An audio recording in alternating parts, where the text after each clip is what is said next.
Hey guys, welcome back to TechMan. Today, let me show you how to add a Visa gift card to Venmo. In today's video, I'll show you how to add a Visa gift card to your Venmo account. First, ensure you have a Venmo account and a registered, activated Visa gift card with enough balance to cover any fees. Open the Venmo app on your mobile device and navigate to the menu by tapping the three lines on the top.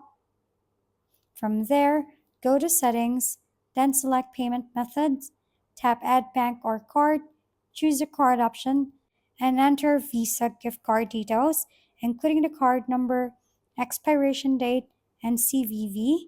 After entering all the information, double check it for accuracy, then press Add, and your Visa gift card will now be linked to your Venmo account, ready to use for payments or transfers anywhere Venmo is accepted. If we've been helpful, kindly give us a thumbs up and don't forget to hit the subscribe and bell button for more contents.